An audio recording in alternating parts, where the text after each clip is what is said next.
like to welcome the members of the public who have turned out tonight. I'm Eleanor Roulston, Warden for the Municipality of East Hants. We're here tonight to go over our operating budget for 2024-25 and try and hit some highlights, answer any questions that anyone has. And so very welcome.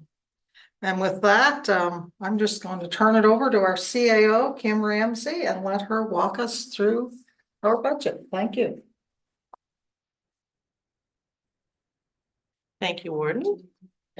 So welcome to you all. So first I'd like to begin by acknowledging that we are in Mi'kma'ki, the district of Spagnaggity, the ancestral and unceded territory of Mi'kmaq people. For those who we do have a muster station at the end of the parking lot in emergency. There's also washrooms just outside the door and in the lobby. And at the end, we will have some fabulous East Hants prizes to give away. So you might be the lucky winner. So, morning, Wendy. So, my name is Kim Ramsay. I'm the CAO here. I've kind of come up through the ranks of East Hants through the finance department and became CAO in 2019, right before COVID and hurricanes and all those fun things started. So my role here is to take the strategic plan that council adopts and implement it and make sure it gets done through that 4-year cycle where they have their plan. So just a little bit about East Hants before we jump into the plan. This is the sort of the population distribution between our different regions. So we do have a shore central region with about 4,100 people in Mount Uniacke. We have about 5,000 people. And then in the corridor region, which is really sort of somewhere between Maitland and Shubie all the way through to Enfield, there's about just shy of 16,000 people. Our median household income is higher than the provincial average at about $85,000 a year. And our labor force, we have about 12,395 people in our labor force at the last census. So about half of our population is actively in that labor force. So every 4 years, there's a new council established. And you have a municipal election, which we're going into this year in October. So part of the role of that new council, as soon as they come in, one is to get orientated to what it's like to be a councillor.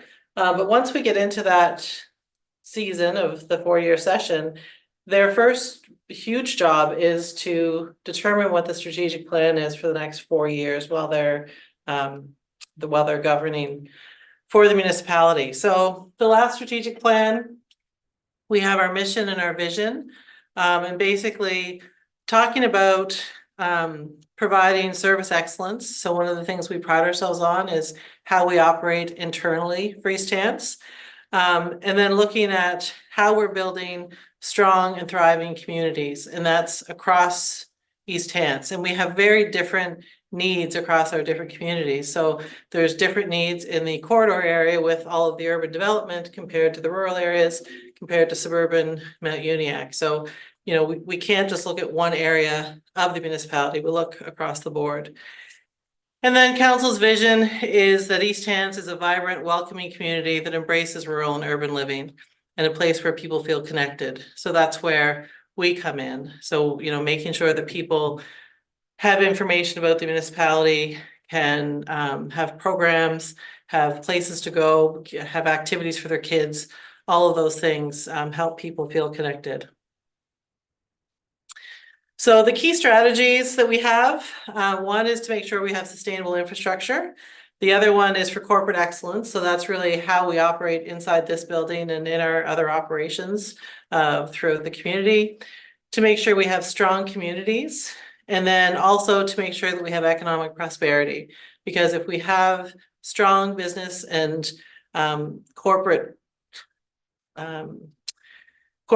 in East Hants, local business, small business, then we are all going to be stronger together with that base to support our residential needs.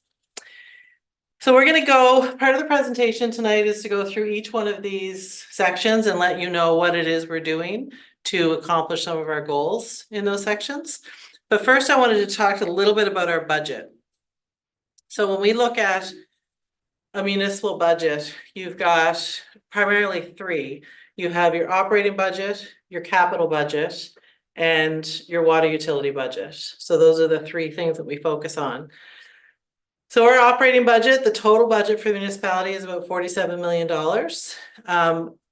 About 5.1 million of that is collected in commercial taxes. And the rest would be other taxes, residential taxes. And for us, that is a really, it's a low amount for commercial taxes compared to a lot of municipalities. So a lot of municipalities try and get sort of an 80-20 split for their commercial residential taxes. So 20% of the taxes are paid for by the commercial folks, which relieves the burden on the residential houses. We have about a 90-8 split. So because our residential growth is growing so quickly, the commercial just can't grow that quickly. And we've been trying, but it doesn't seem to catch up. So a little bit more difficult to bring that residential tax burden down for people where you don't have the 20% commercial, but we do our best. Our capital budget is about $55 million. When you look online, it's actually about 85 million, but there's a couple of big projects that are still in there that are almost done. So the new active projects would be about $55 million for this year. And then the water utility budget, for those of you on the water utility, that's about 3.7 million for this year. And the water utility will actually have a rate review done this year. It's one of our projects because our revenues are 3.7, but our expenses are our expenses are 3.7, but our revenues are 3.1 million. So if you do the math, that's not a good formula for running a water utility. So what we do in that case is we will do a rate review, which basically looks out over the next 3 to 5 years for the water utility, and then set new rates based on the capital needs of the system and the operating needs of the system, and make sure that we're able to run our utility without deficits, which is important. So our taxable assessments, the commercial assessments this year are up by about 20%, which is phenomenal. All of these numbers are really quite phenomenal considering what other municipal units are facing around the province. So East Hants is really lucky that we have this level of growth. The resource growth is about 15.7. It makes up a very small percentage of our budget. So although that sounds like a large number, it's not a huge impact on the bottom line. And then our residential growth is up 10.9%. And that's a combination of different things. So there is anyone who has owned their home for a number of years, they're capped at 3.2% growth. Last year, that cap was 7.7%. Your assessment couldn't grow by more than that. So that's why you see the 15% there. Because a lot of our homes grew by 7.7% last year. This year, a lot of them are growing by the 3.2%. But where we fall into a little bit different than a lot of other units in Nova Scotia is that we also have an incredible amount of actual growth. So new houses that are coming on to our assessment roll. And we'll go through a little bit of our permit data later. So that 10.9% of residential, hard to really break it out, but I would say about half of that is new growth. So it's not an additional tax burden to the existing people who live here. And then when we look at revenue, so I mentioned earlier we had a $47 million budget. 19.2 million of that comes from residential taxes. So that would be folks who own homes paying their taxes into the general budget. 5.1 of that, as I mentioned, is commercial. And then you'll see different pots of smaller taxes that we get that aren't taken from the actual residents that live here, the businesses that live here. Some of them are paid for by one business, or for example, the farm grant we get a grant from the province for those dollars. So the farmers don't pay for those. The provincial government does. Same with grants in lieu. We get grant in lieu from the federal government for all of the federal properties that are within East Hants. And really that is really post offices and RCMP stations. So 38 million of that 47 is from various taxes. We also have area rates in there for $1.7 million. We have the wastewater management fee, which is a fee that's charged on your water bill for wastewater. That's about $1.4 million. We have the dwelling unit fee that you charge for us to pick up your waste is another $2.5 million. Fire services, we charge about 4 million for the volunteer fire services and pass it on to the departments. So those are all numbers as well on top of these that are collected through that annual budget. So as far as dwelling units go, there is a difference when you look at data, and some people really dive deep into our data. So there is a difference between the number of dwelling units that we add for taxation every year compared to the number of building permits that are issued every year. So the number of dwelling units that we added to the property roll for us to tax was 212 last year. So those are all new homes that are now paying towards the residential tax burden in East Hants. So you'll see the distribution there. Most of them are in the corridor, but there are a significant amount in Mount Uniacke and Hants North as well. And then last year we had $132 million worth of building permits that were issued. And those are broken down here. So primarily single family dwellings would be $48 million.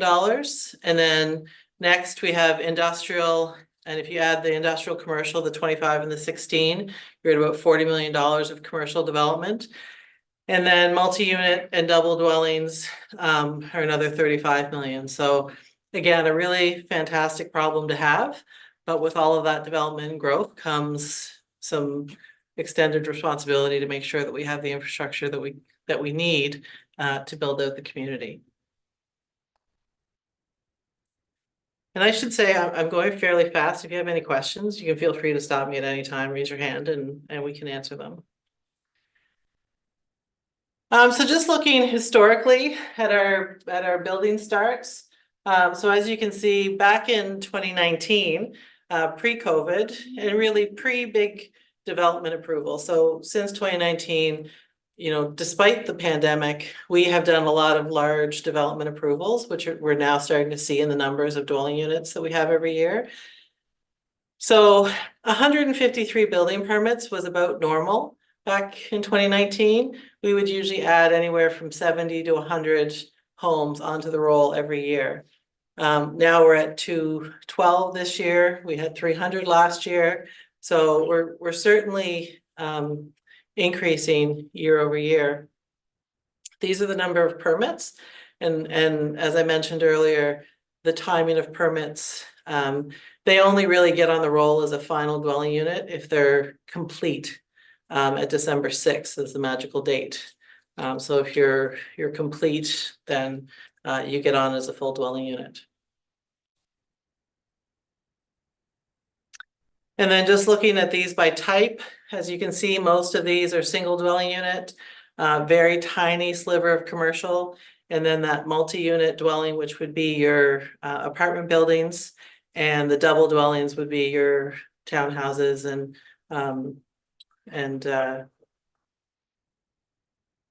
multiplex.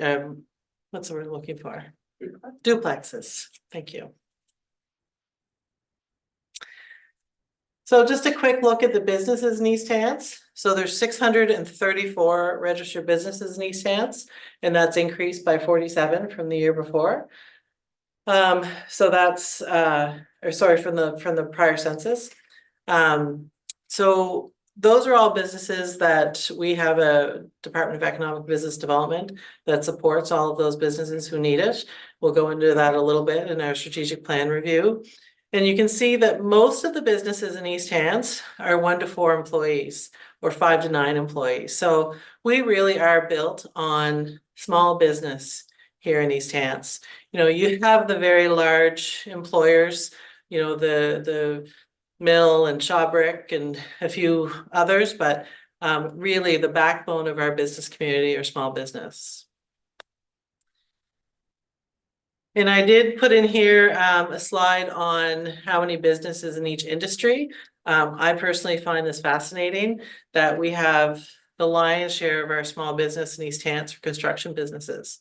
So, there's a role to be played here in the development of housing and helping the province meet their targets. And this number of construction businesses in East Hants really demonstrates to me that we have a really large role to play, within this Halifax area, as well as in East Hants. We also have a lot of service industry. So as more people come on board, we're going to need more service industry to come here as well. So you've got gyms and salon services and dentists and all of those types of services. We are predicting that within the next 10 to 20 years, we'll have 5,000 more homes in the Lance area. So that's pretty significant for those types of industries and services. I took a look through the net commercial change by district. Now these are by tax district, because that's how it's easy for us to take the data. But as you can see, there's 2 fairly significant areas of the municipality that have a lot of commercial growth, and those are our business park areas primarily. So if you look at the in our business parks, the other one is in District 3, which has 5.2 million. There's also a business park in Milford in that district, and that's a private business park. We have 2 municipally owned business parks the council has chosen to invest in to increase that commercial assessment and increase jobs for folks who live in East Hants. So when you look at District 2,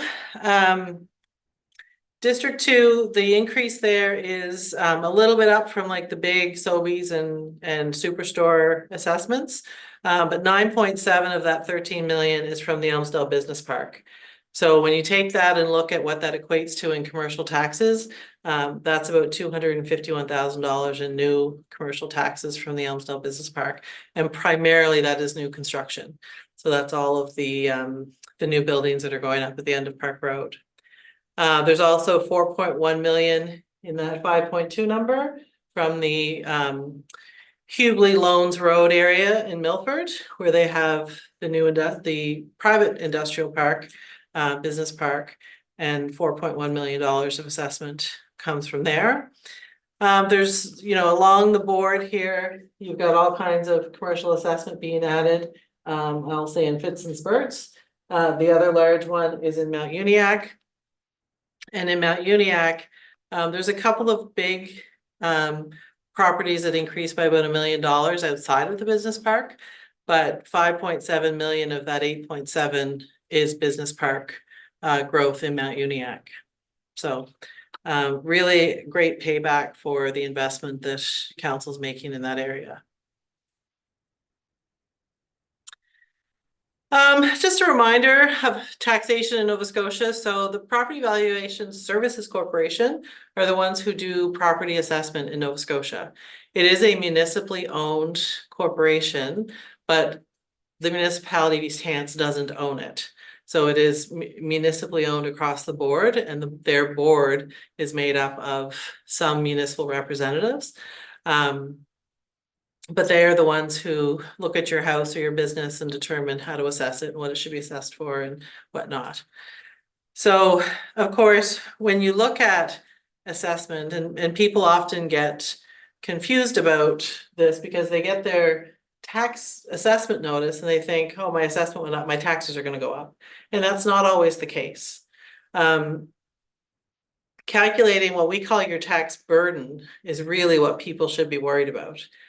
So when you look at your tax burden, it's your assessment times your tax rate. So if your assessments go up and your tax rates go up, your taxes go up. your tax bill goes up. But if your assessment goes up and your tax rates go down, then your tax bill might not go up. It might actually go down depending on the ratio between the two. But when you look at tax burden, you're not only looking at that tax calculation, but you have to add things in East Hants like the waste management fee, which is $220 for every dwelling that's on your property. So if you have a duplex, then you would get charged that twice. And that is for the cost recovery for garbage removal and processing and transportation, and all of those costs are associated with garbage. Excuse me. Right now, the $220 that you're charged doesn't actually cover the entire cost. But with all the growth that's coming on board, council decided to keep that at the $220. And then when more houses come on board, it should catch up. So they didn't want to raise it up and then drop it back down. And then there's the wastewater fee, which if you have a water account, over the years, the taxes you pay for sewer services have been going down and this rate has been going up. So those who use more water will pay more for sewer services than those who use less water. But it has to be part of your overall calculation of how much tax you pay. So often we'll get asked, like, do I pay more taxes in Halifax or do I pay more taxes in East Hants? And the answer is really, it depends. It depends how much water you use. It depends how many dwelling units you have in your house. Like if you have a basement apartment and it's a dwelling unit. So it's not, and it depends what your assessment is, because generally, like a 2-story salt box in East Hants is probably assessed maybe $20,000 or $30,000 or percent less than a salt box in Halifax in certain areas. So the answer is always it depends. But always focusing on what your total tax burden is really important. Having said that, we do have your tax rate set. So council did go through budget deliberations this year, and they decreased the general tax rate by 1 cent of the 80 cents that they charge. And as you can see, over time, that general tax rate, as our assessment base has grown, we've tried to maintain our costs. And as that assessment base has grown, then the tax rate has gone down. Now, at the same time, remember your assessments are going up slightly. So, you know, I can't say your tax bill is going down. I can tell you your tax rate has gone down. And then depending on what your assessments have done, you'll have to do the math on those. Generally, council looks at assessment or tax burden and tries to keep it minimum. So there's some places this year, you know, that you're less than 1% increase in your tax burden. Depending on where you live, there's, you know, some of the area rates might go up or down. So some of them have done fairly well this year. We'll go over those a little bit. So again, and the commercial rate is unchanged for this year as well. Council decreased it last year, and they kept that decrease in this year. Just a slide on the commercial tax rate trends, more so for just to make sure it's in here for that you can see. Oh, it's back. Okay. You can see all of those rates are slowly going down. The one that's going down the most is, or the more obvious is the one that includes the area rates. And again, as that rate has come down, the waste management fee has gone, the wastewater management fee has gone up. So businesses who use a lot of water, their tax burden has probably stayed the same or gone up. Whereas businesses who don't use a lot of water, their tax burden would have come down.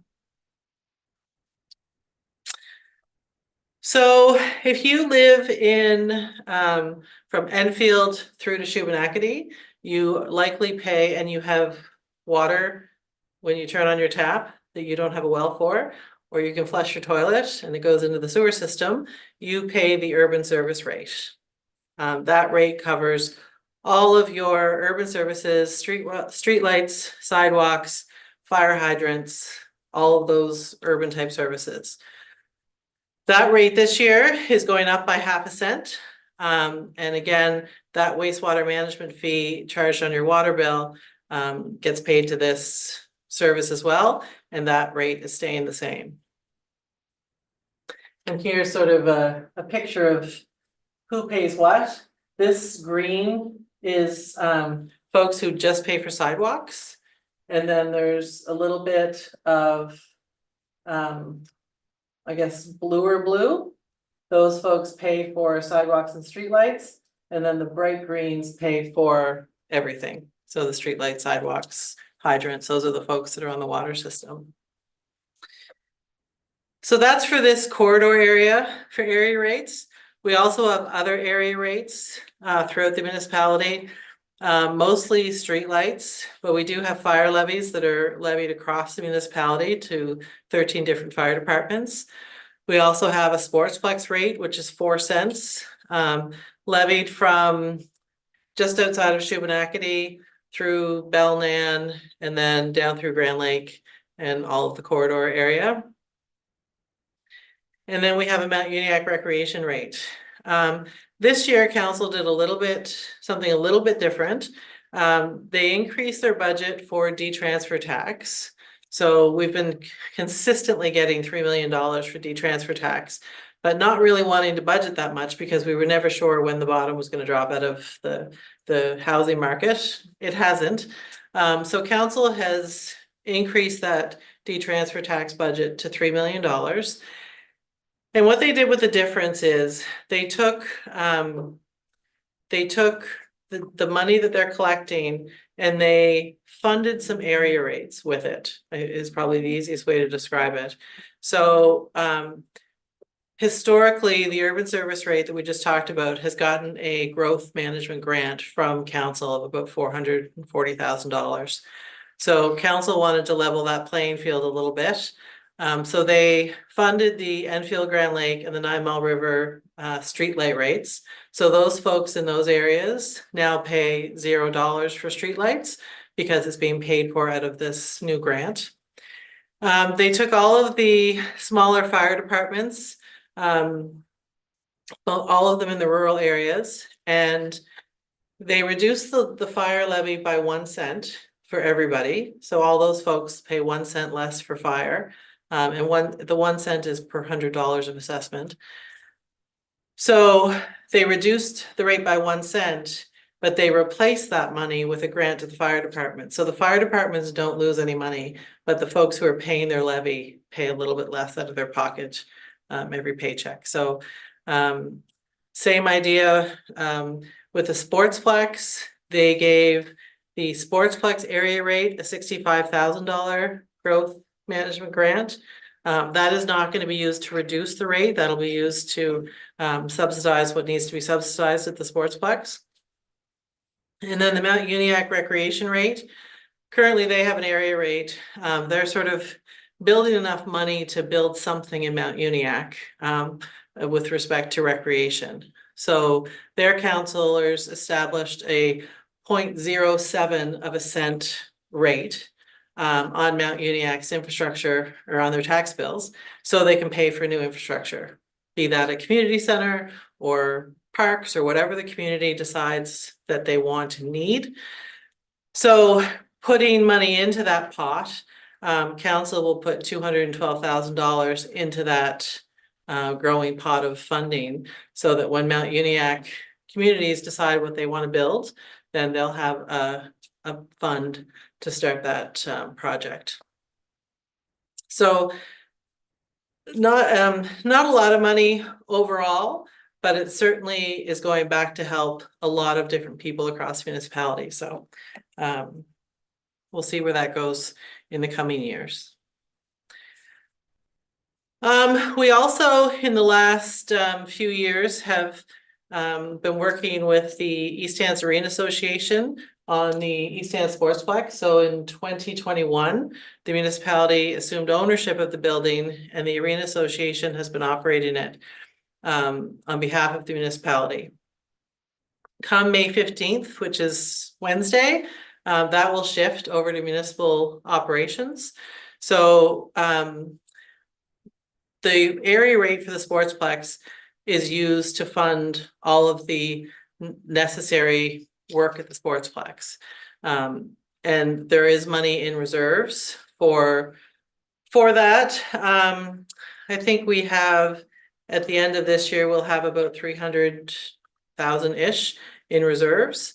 And the area rate also pays for the debt charges on the sportsplex. So we had a debt charge when we gave the Arena Association money back in 2012, maybe.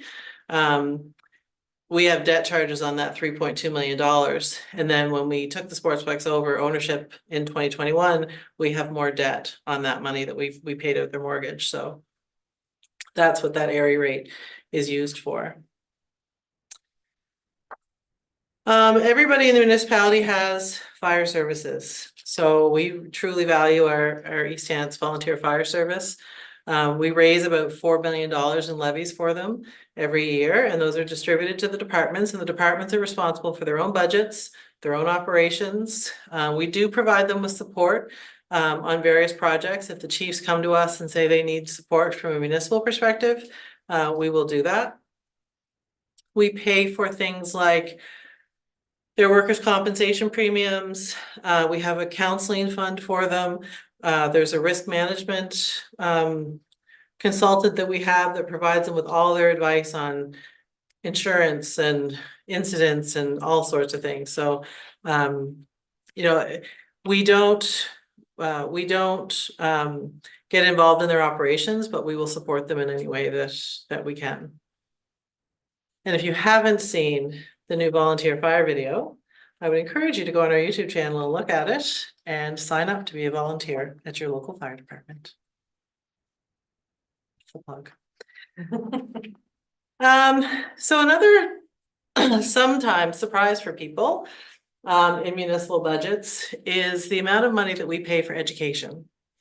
So education is a provincial service, and municipalities pay, I would say, a significant portion of our budgets go towards education services.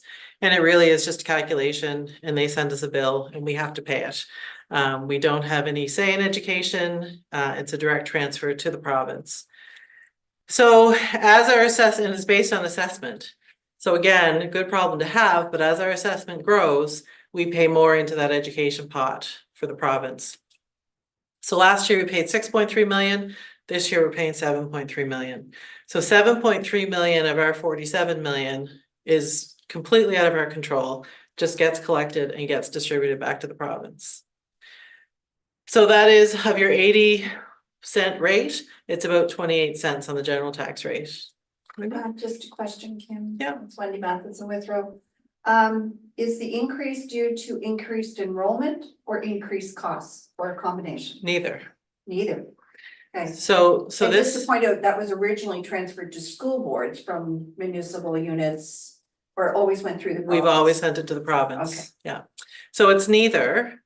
This is a 30, the way they do it, it's 30.4 cents per $100 of eligible assessment. So as our assessment grows, so does our bill for education. We could have declining population. And if our house assessments are growing, then we would pay more for education. The rate, the 30.4 cents, has been frozen for a number of years. And the provincial folks will point that out. But what hasn't been frozen is the assessments. So as those assessments keep growing, the school board could slash their budgets by half and we would still be paying the same. Sorry, the province, Centers for I Education, knew what you meant. could slash their budgets and we would still have to pay an extra $1 million. It doesn't guarantee you new schools. It doesn't guarantee you anything. It's just a bill that they pay, that we pay. Is there a reason why the rate can't drop? Political will is probably the only reason at this point. The memorandum of understanding was renegotiated a number of years ago, probably 2008, I think. And we've since gone through a service exchange negotiation with the province. And I think education is on their Schedule A, which is sort of like the parking lot, that wasn't dealt with in the first round of negotiations. So, but we have been told that education is not going away. It will just be, might be charged differently, Just be more expensive. probably, yeah. So it's a tough one. It's a tough one to explain, because when you look at, the next thing we're gonna talk about is RCMP. Council does have some control over the RCMP budget, but when you look at RCMP and education and fire, it's like 42% of council's budget that they really have very little control over. So that's significant. When you look at your tax bill, we've broken it out into 3 different sections to kind of show people that, to help maybe communicate the difference, but. So policing is another one. Council does have control over the number of officers they have in their police force. And council has made a strategic decision 4 years ago to increase our officer count from 23 up to 28 officers. So back in the day, we didn't have 24-hour policing. We had people on call during the dark hours of the night.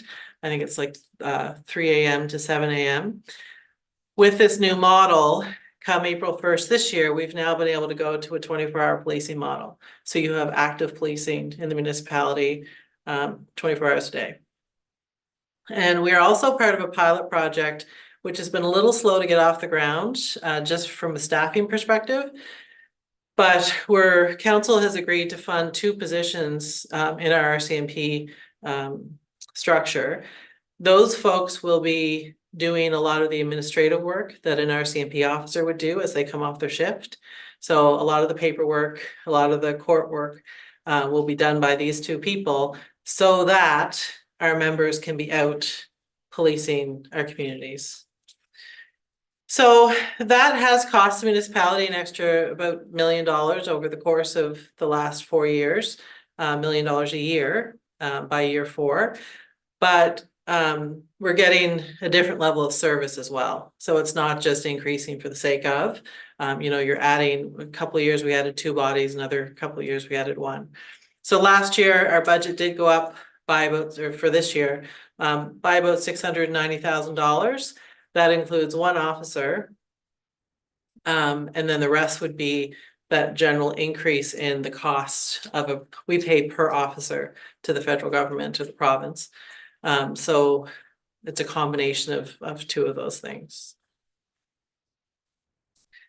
So that's a big high level overview on the tax piece and where your tax dollars go from the part that isn't part of our business plan.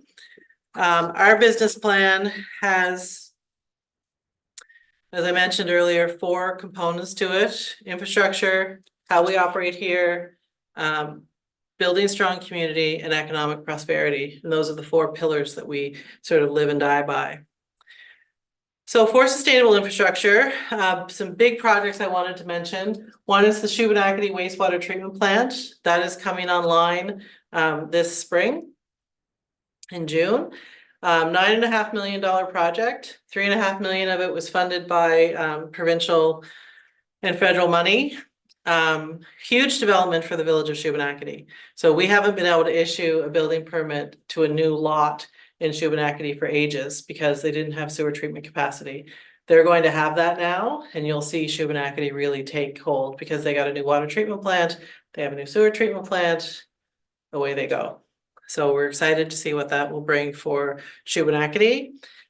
The other big one that came online in November of 2023 is in Enfield. As you drive by the highway, you'll see the water treatment plant. In 2008, when we built that or expanded that, we added room for an extra tank. At the time, we didn't put the tank in. That tank just went in last fall, so it cost us about 2.2 million, but it added a 1/3 capacity for water treatment. So 3rd treatment tank and a 4th water filter unit. Those are online now. And like I mentioned, it added a great deal of capacity for this corridor area for water. And then all of you have been suffering through traffic in the last few days. The new active transportation links that you've seen between sort of Carmi's daycare down that way, all the way up through here to, and then there's a few pieces of sidewalk that we fixed. The corner of the 214 and the number 2 was one of them. It was never finished to the end. It's been finished. So that project is about 2.5 million, and it should be complete next month as well.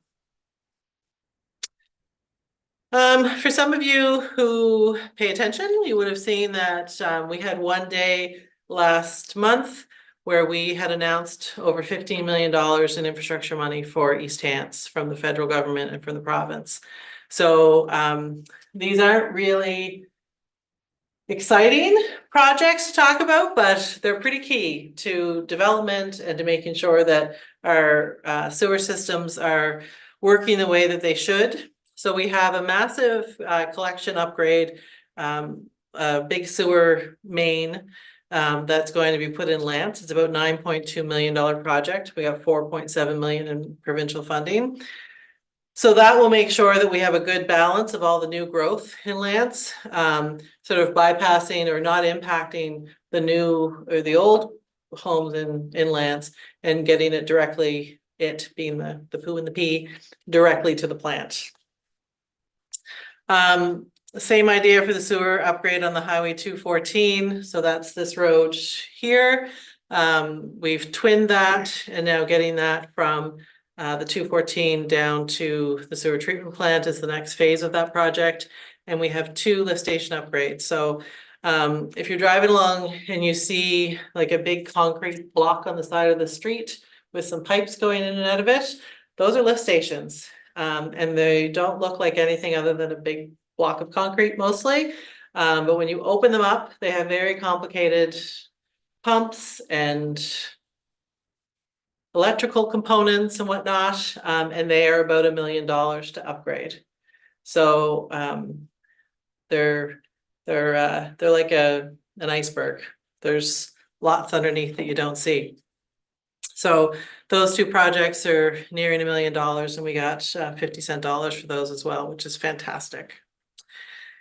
The other announcement that day was we got $5.9 million for a Housing Accelerator Fund.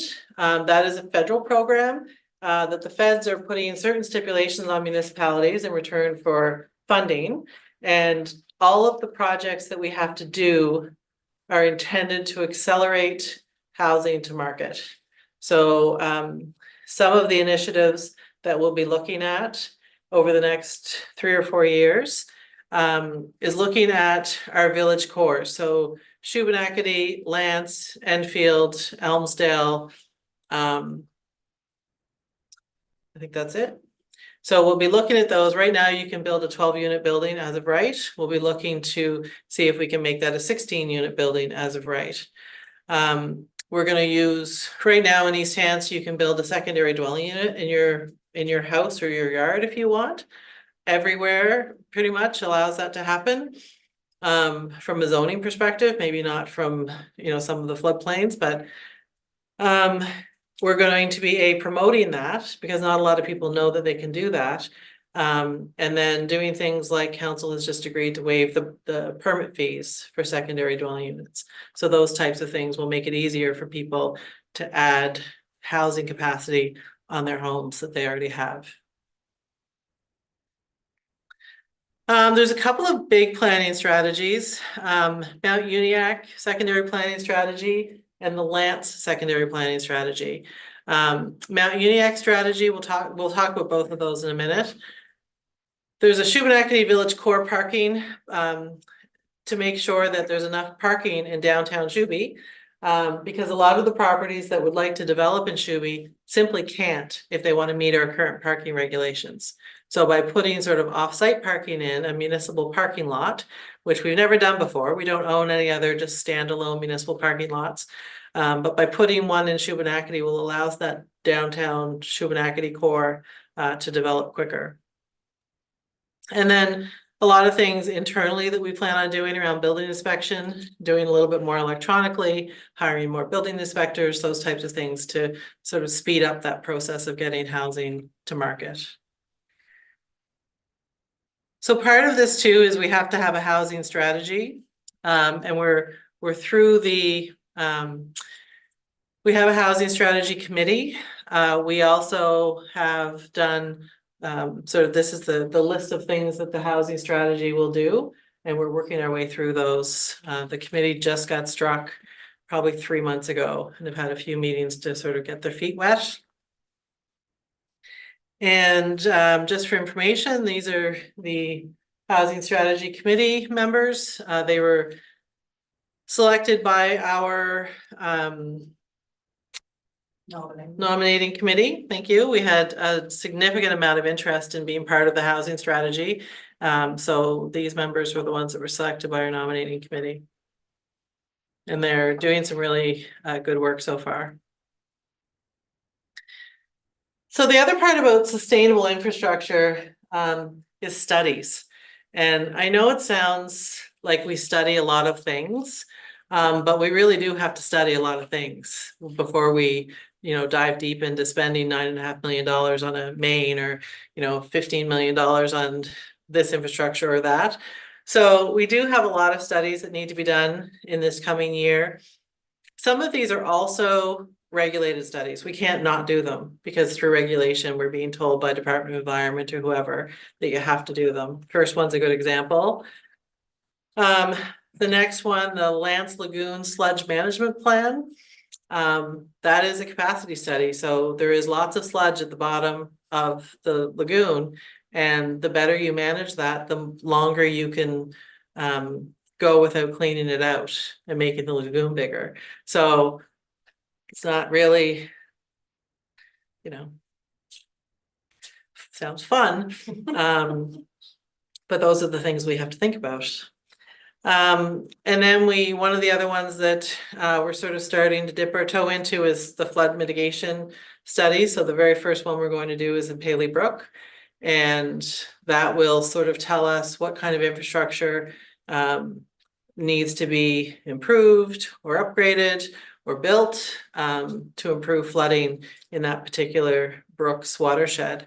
And that is not necessarily municipal infrastructure. Quite often it's private infrastructure or public, provincial roads, ditches. It could be CN, it could be a multitude of owners of that infrastructure.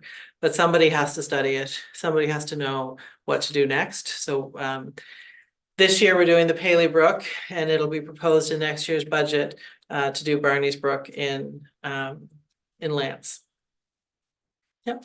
Just to follow that, Kim, once the studies are done, if this is private or at different levels of government or private corps, what's the onus on them to move ahead with the results of the study? Well, that's the problem. There is no onus to move forward. But what it does is it gives us information so that as opportunities arise, we can fix things that are able to be fixed. Or, if it's primarily provincial infrastructure that needs to be fixed, we give them that information. Now they have to consider that in their 5-year plan or not. I mean, it's up to them really. But without the studies, there's nothing to be done. Somebody has to sort of jump off the dock first. So, we did have a study done for Enfield a number of years ago. And a few years later, there was an opportunity when the province was fixing a culvert that, we sort of partnered together. We fixed some of our infrastructure. They made some of theirs a little bit bigger. And now that flooding problem seems to have improved in that particular area, or at least I have heard that it has. So it's having that information for those opportunities is really what it brings us. Part 2 question. Yeah. That particular information, once it is made public, is that used by insurance companies to negotiate or quantify coverage in those particular areas for houses? I can't answer that question.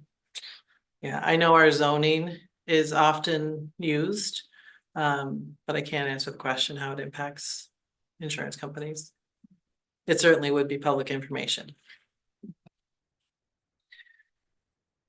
And then the last two that we're finishing up, and we'll be going to council the next few months with, is a service capacity study for water and wastewater for the corridor area.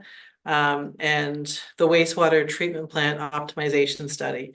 So that's basically saying, how can we use the plant that we have now to its optimal capacity before we have to start thinking about building a new one? Because new wastewater treatment plants the size of Lance, you're not talking 9.5 million, you're probably talking 30 million. So we need to use what we have now, make sure we're using it to its optimal capacity. A couple of other smaller projects on the sustainable infrastructure front. I think we have finally made some headway into getting an Enfield, a crosswalk in Enfield. I'm not gonna jinx it, but we're on our way. We do have a lot of sidewalks that were built probably 20 years ago. Those are now starting to need refurbishing, so those are on the books for this year. You know, we're always looking at our gravel streets, and I know everybody, you know, hates potholes and hates it when we say, well, we'll get to it when the ground unthaws and all those things, but we do have a gravel rehabilitation program, and this year it'll be Thomas Street that gets most of the attention. For those of you in Mount Uniacke, we do have a project in Mount Uniacke to add 420 streetlights throughout Mount Uniacke, some of the subdivisions, some of the main roadways. The councillors of the area have gone through and identified who should be getting streetlights. So that's certainly an exciting, very exciting project. And the other one that I'll mention is traffic calming. We've spent year 1 of our traffic calming is done, and we have year 2 and 3 as part of a longer term plan. So you'll start to see some digital display signs up as you drive into communities. You'll see some more speed bumps. I'm not supposed to call them speed bumps, I forget what they're called, but Speed tables. speed tables. So you'll see some of those in more subdivisions. So as we go, we're trying to calm some of that traffic down in our urban areas a little bit. And on our main roads coming into different communities as well. So you'll see those this year. They're actually sitting upstairs ready to go.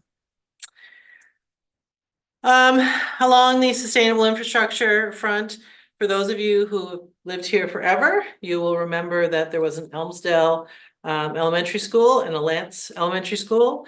The Lance one has been torn down. It's right beside the arena, the old arena that is now a storage shed. And then the Elmsdale Elementary School is still standing. It's where the Family Resource Center is. And council is looking at both of those former school properties to determine what the highest and best use is for the community. So they've had a few workshops that they've gone through. And we're now working on sort of the Elmsdale site to sort of do that preliminary design of what could be really great for this community and what would work. So nothing public yet, but that information will be coming out fairly soon. And for those of you in Lance, this property is what we own. There is some planning being done with the Lance Fire Department because council had made a commitment years ago that they would be able to use that piece of land for a fire department. So, and they're quickly growing out of their current spot. So we're negotiating with them as we speak. I mentioned the Shubenacadie parking project. So for those of you who have been to Shuby, this is the ball field. This is the park that we took over a couple of years ago. There's a parking space here and here that have been used by the public for years. So we'll be upgrading that parking lot and making it into a place that the business can use for parking. The municipality hired, as of April 1st this year, a sustainability coordinator. So that person is going to be looking at a lot of things for us, primarily looking at climate action plans, looking at green energy. We currently have a clean energy financing program where you can apply to be part of a program to improve your clean energy for your home. And then council is getting a report this month on a well and septic financing program. So for those folks who can't afford to upgrade their well and septic but need to, there will be a loan program that can be applied to. So it would go on your taxes and you would repay it over a number of years. So those are two projects that she's working on, but there are a lot of things that you know, we will be doing energy audits of most of our buildings. We're looking at electric vehicle infrastructure for municipal properties. You know, sort of we needed somebody to take us to that next level of being ready for climate change. We need an action plan. And this person will definitely give us the boots on the ground to do that. So an exciting move forward. Considering 2 strategic plans ago, it actually said we don't have any resources to do energy work, clean energy work. So council has moved forward to now having a sustainability coordinator on staff. So to me, that is that's exciting. As we move into our corporate excellence, one of our biggest things that we've done this year and we're continuing to build on is our website. So we had a decent website before, very difficult to find things. It looked pretty, but when you really started to use it, and from an accessibility perspective, it was fairly dismal. So we have launched a new welcome to your East Hants website, easthants.ca. I think if you go on there, you'll find a lot of really good ways to engage with the municipality. And it's fully accessible. We've tried to write it in plain language so people can understand what it is that they're finding. If you're in there, it just launched April 2nd of 2024. So if you're in the website and you see something that's not adding up or doesn't look right, feel free to let us know.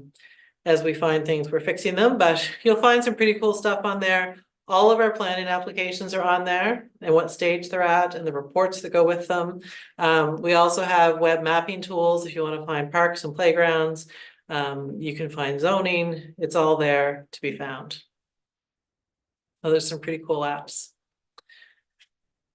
Also under corporate excellence, as we go through, we have every 4 years when council switches over, we do a laptop refresh for council. Usually we plan to do one every 4 years for staff. These ones we've kept for an extra 1.5 years. So it is time though. They do need to be replaced. They are done. So that's the big project internally for us this year.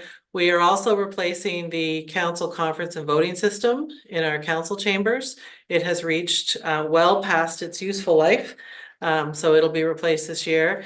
And both of those projects are big dollars, but we put aside money every year towards them. So we don't have to have a big spike in our tax rate in order to cover projects like that.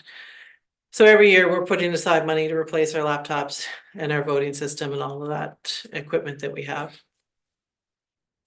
And then also under corporate excellence, the province has legislated that municipalities shall have an accessibility plan and shall have it updated by the end of the year. We also have been legislated that we have to have a diversity, equity, and inclusion plan by the end of the year, or by the end of 2026, I believe it is. So we're working on that. We're working through that requirement. And although it's legislated, it's an important thing to work on. And the accessibility plan we've had in place for a few years now. And you can really see how it has improved how we do business. So we're not just doing it and putting it on a shelf.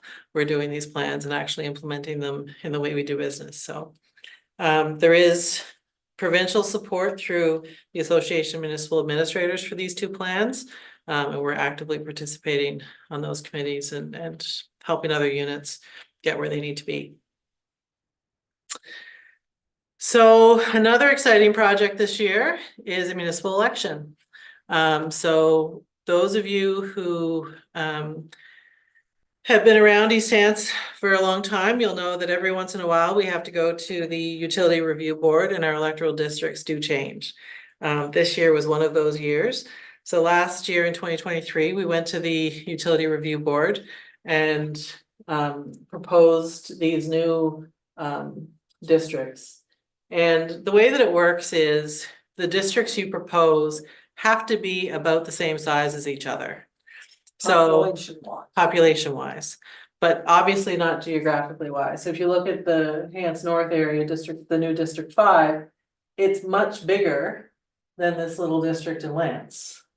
But population wise, they have about the same, give or take a few percent. So the difference for this year is that there is an additional district in Lance. So there's an additional district here. A lot of this has sort of been redistributed to make those plus or minus 10% numbers work. Council approves this and then they submit it to the board, the Utility Review Board. They're the same group that approve power rates and water rates and whatnot. And the board approved these for the October 19th election. So if you are interested in running for council, there is a information session that the warden and I are putting on July 9th, and basically let people know what councillors do, what you don't do, which is probably more important, because a lot of people run for council thinking that they can change the world and realize that they've got a very small little part of the world that they can change. But really, the election is, it's a massive project internally for us, but it's also a good opportunity to get out into the community and you know, share with people what it is that the municipality does and get some sort of interest in becoming a local councillor. So if you have any questions about becoming a councillor, you don't have to wait till July 9th. You can call my office. Shirley Mitchell-McEwen is the deputy clerk, and she'll help you with whatever questions that you might have around becoming a councillor or the election in general. This year we are doing a fully electronic and telephone election. There will be no physical polls. The difference in the elections that we've run fully electronic or telephone has been significant. So 89% of our voter turnout in 2020 was electronic, and the cost per vote for an electronic election is $13. The cost per vote for a paper election is $50. So it's pretty significant when you're talking about thousands of votes. So moving on to strong community. Again, this is the stuff that we all touch and feel every day that impacts our lives. We will be doing a recreation facility master plan this year. So that is taking all of East Hants and looking at all the recreation facilities that we have, and then looking at all the recreation facilities that we need and where those will be, who needs them, what they will be used for. There will be a massive component of community consultation in this project. So I encourage you all to participate in that process when you see it. You know, keep an eye on our website, keep an eye on our social media, because that will really be an important study for where we go in the future with recreation assets. Sticking with strong community, we also have, I mentioned the 24-hour policing. We've gone to the 28 officers. We're also hiring a manager of public safety this year. And I think all of you will understand with all of the increase in, you know, wildfires and floods and hurricanes and whatnot, EMO really needs to have a front row seat in our municipal business these days. We do have EMO coordination right now, but that person is also our development officer who's managing all the development that's happening in East Hants. So part of this new role is taking over that EMO coordination. They'll also be the police and fire liaison.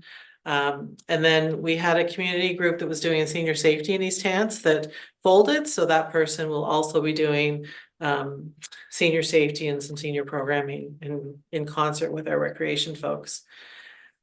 Again, shameless plug for our fire service volunteer recruitment support videos. Council put about $20,000 into creating those videos this past year. We have a 90-second video and 3 30-second videos, and I think all but one have been released.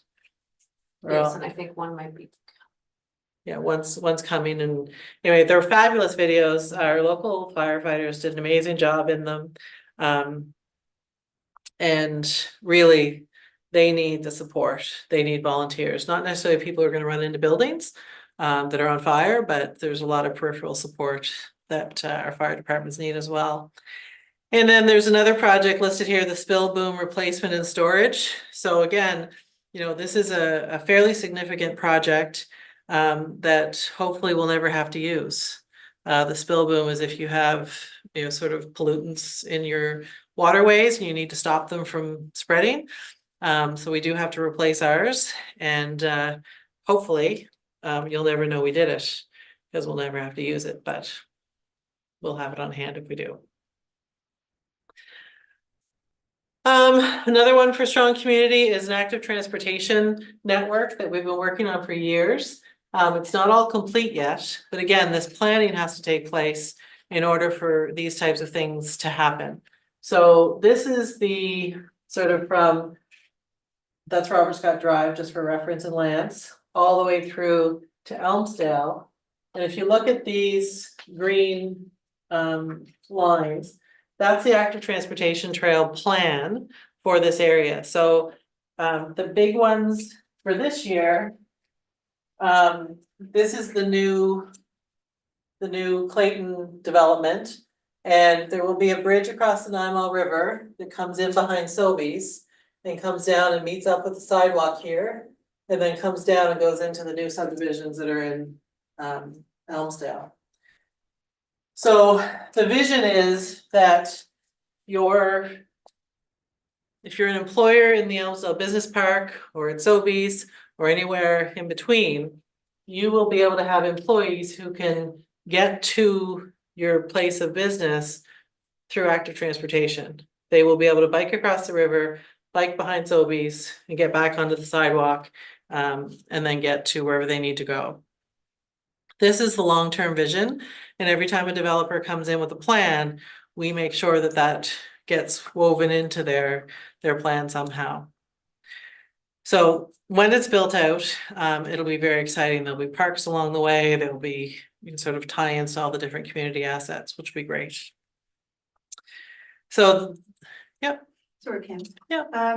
Within that plan, and I know I've kind of looked at it before, but I just wondered, are there connectors to the different school sites along the way? Well, we're trying. Okay.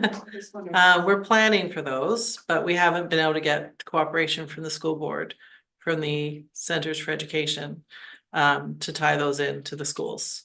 But that is part of our vision, obviously, because the schools have the playgrounds and they have the yards and whatnot, and you want to get kids to school. But that hasn't been something we've been very successful at getting done yet. That's provincial. That's provincial. Those. Yeah. Centers are now provincial, so Yeah. I just want, they're also a population that doesn't drive, right? Right. So, Yeah. And those school playgrounds are well used on the weekends. You know, it'd be great if families could get there through those trails. Something we're hoping for. The other big project that was sort of secured last year, but I wanted to throw it in this year because you know, some folks might not be aware of it, is council has purchased, in conjunction with West Hants, an old abandoned railway line, referred to as the DAR line. And it runs from Stanley down to Manaway. And some of that at the end is on West Hants, in West Hants. But most of it is in East Hants. It's not ready to be an active transportation trail yet, or a multimodal trail yet.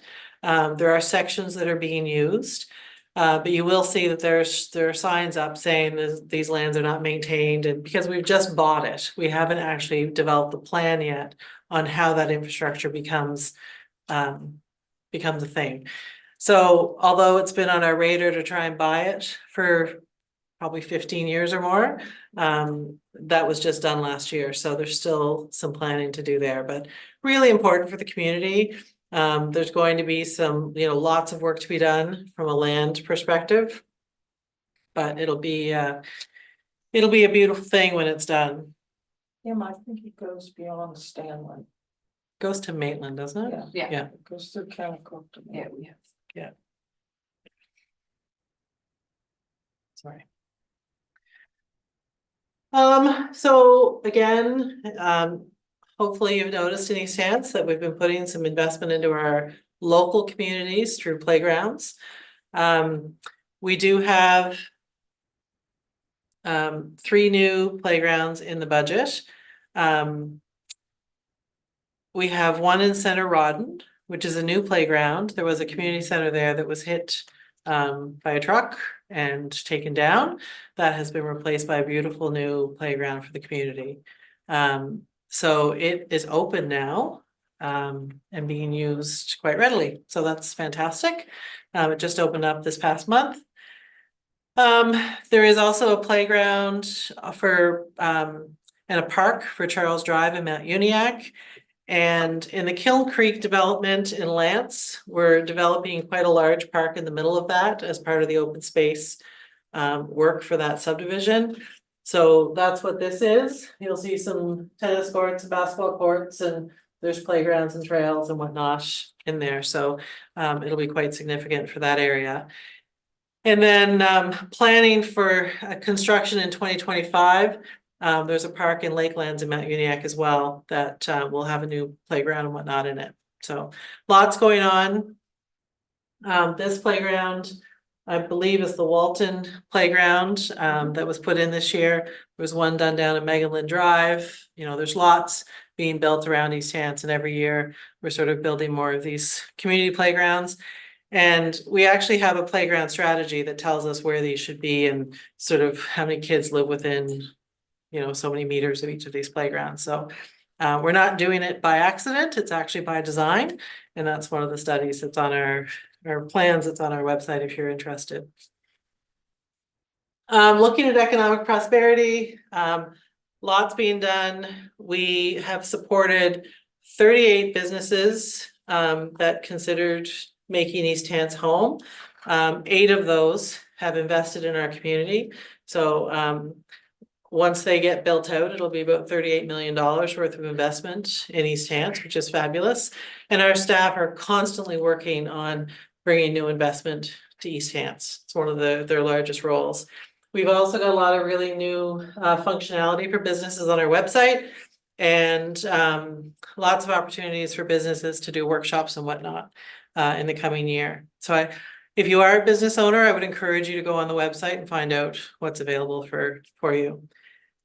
Very exciting opportunity in Mount Uniacke. We have Atlas Structural Systems, who has just started building in Mount Uniacke. They will bring 60 to 100 jobs to the Mount Uniacke area, and they're building a 90,000 square foot manufacturing facility. So in lieu of doing phase 3 build out of our business park there, council sold the land to Atlas to bring this massive development. I put this slide in here in case there were business owners in the room. We have launched a business technical assistance program, which is really quite phenomenal. There's different streams of it. It can go from, I have an idea and let's get together with a group of people that might be able to help build each other ideas, to somebody who's actually sitting down with you as a business owner and giving you advice on how to grow your business or how to export or how to do something, some problem that you're faced with as a business. We've partnered with the Center for Entrepreneurship and Education for this program. So it's free and you can, you know, really get some good advice for your business moving forward. And then, of course, business park investment. So we have our Elmsdale Business Park that we're in here. As I mentioned, we have the Mount Uniacke Business Park. We've just acquired some land a little bit up to 214 to expand this business park. And, you know, council continues to invest in that infrastructure, primarily to bring jobs and assessment to the bottom line for East Hants. We also have a tourism person here in East Hants. So she works on primarily the 215, the Burnt Coat and Fundy Tidal are 2 of the major places that we run, but we also provide support to a lot of the small businesses along the 215. And if you've never driven up the 215 on a sunny summer day, even a rainy one, I would highly recommend it. There's lots of really cool little art stores, craft stores, museums, a lot of really cool stuff to do along that drive. One of the things that we're talking about is transit. So there is a group that's looking at all of the transportation needs within an hour of Halifax, and we're feeding into that project. That's a provincial project. They have funded us to renew our transit plan that we did in 2019. So that's being done as we speak. So there will be a report going to council on transit for the corridor to start with, as part of the plan. And then what does transit look like for East Hants, going forward? So I know transit, I've been in and presented to the, the grade 7s at the middle school, and they get very excited because they'll be able to go visit their friends from Milford to Enfield or from Lance to Enfield. And, it has that social benefit. It also has lots of benefit from an economic perspective and from employment and whatnot. So council needs to figure out, A, do they want to do it? B, how are they going to pay for it? And what benefits it will bring to the community. I mentioned the land secondary planning strategy as part of what we need to do for our housing accelerator fund. This is really looking at that huge amount of land sort of behind us here, from across the river at the superstore, all the way down to the new interchange and past that, and then all the way over to Belnan, where it meets up with, this is the Garden Meadows subdivision. So that massive amount of land that's outlined in red, what does that look like in 20, 30, 50 years? And that's what we're calling the land secondary planning strategy. So what are the constraints of the land? Where's the wetland? Where's the active transportation going to go? The roads, the business, the houses, like what makes sense to build out in that section. So that is happening now. There will be some community engagement. All of the landowners in that area will be engaged, and there'll be workshops with council and staff and engineers and the accountants and everybody else in between. So that study is ongoing as we speak. They're starting as we speak, I should say. And then similar to that is a UNIAC secondary planning strategy. So right now, this is the outline in red is sort of where the planned Mount UNIAC starts and stops. So looking at that outline in yellow, that's the study area. So right now we kind of manage the growth within the red area. What does the larger area need to look like from a density perspective, from a water perspective? How do we manage growth in Mount UNIAC and densify as much as we can with the infrastructure that's there and the groundwater that's there? So part of that is a groundwater study. And there will be an open house in that community. Staff have been doing different reports, and we'll have other reports done by then for that project. So you can follow along council's agendas and see where this study kind of goes. And it's being done in-house by our own planners. So you'll see some of the reports that come up as they write white papers on different issues in Mount UNIAC. So from an economic prosperity, from a strategic plan perspective, that really sums it up. I do have a couple of slides here on development, just in case you are interested in what's happening, but I will also encourage you to grab a cup of coffee or whatever drink floats your boat and sit down at your computer some night and just start going through the website, because there's so much information there on all these different planning. There's active applications, approved, refused. Now, some of the old ones didn't make it onto our new website, but for the most part, there's all the active ones are there and recently approved ones. So there is the what we call the South Corridor development. Again, there's that big land study area. You've got an FH developments, 1,500 units approved. You have Armco with 2205 approved, Clayton with 1,113. There's another FH development in Elmsdale just behind Elmwood for 660. And then there's little ones all over that have been approved by council. So this map is just sort of a big visual as to how many units have been approved. Now, we don't anticipate that these are all going to be built out in the next year or two. You know, sort of some of these are 10 and 20-year plans. Some things have to happen first before others can follow for road connectivity and whatnot, and for pipe connectivity, but this is sort of the master plan at the moment of all the development that's been approved. There's also another big application in Mount Uniac, we call Cottage Country. About 550 dwelling units. They just had their public information meeting last month. So that is going to be a massive amount of homes for Mount Uniac if it gets approved. And it abuts an already developed area around the lake, around Long Lake.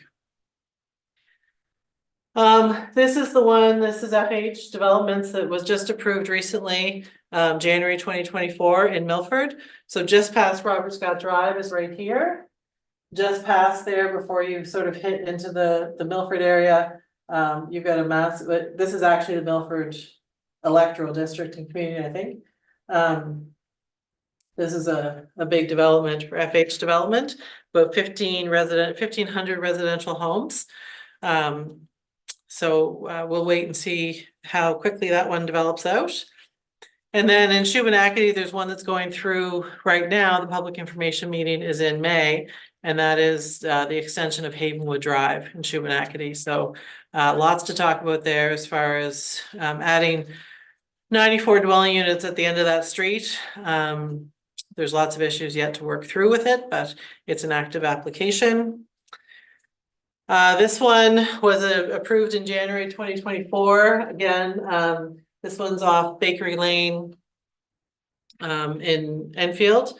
So it has 3 24-unit buildings approved, and we'll wait and see how that gets built out.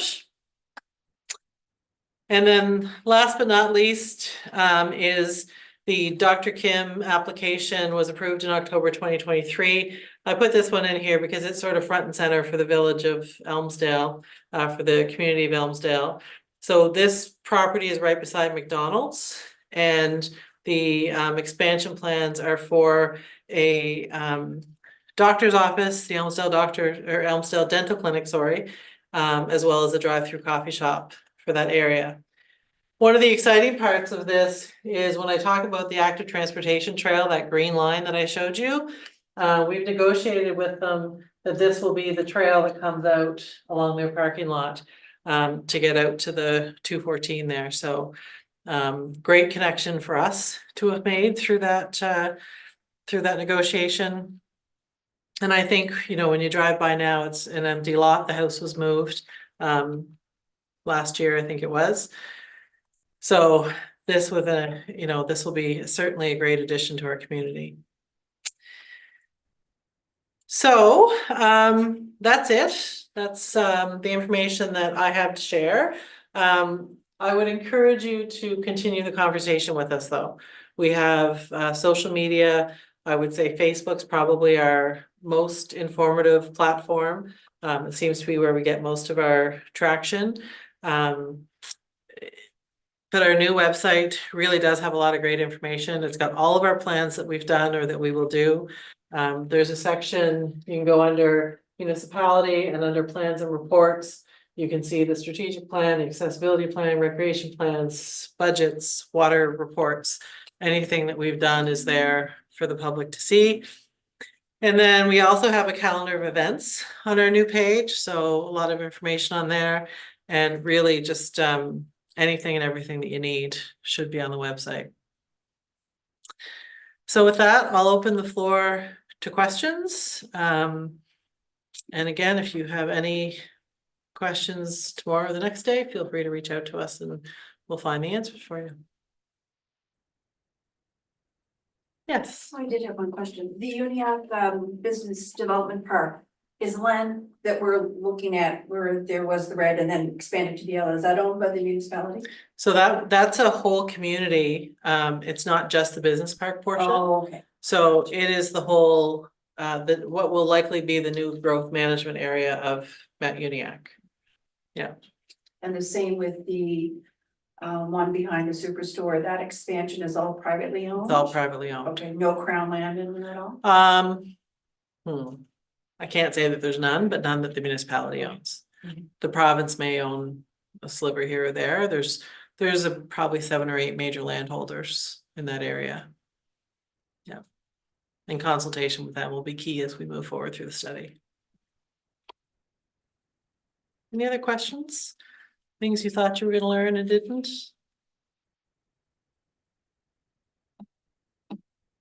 Okay. Well, I think we'll wrap it up. Thank you very much for anyone who listened on the live stream, and we will see you next year for 2025.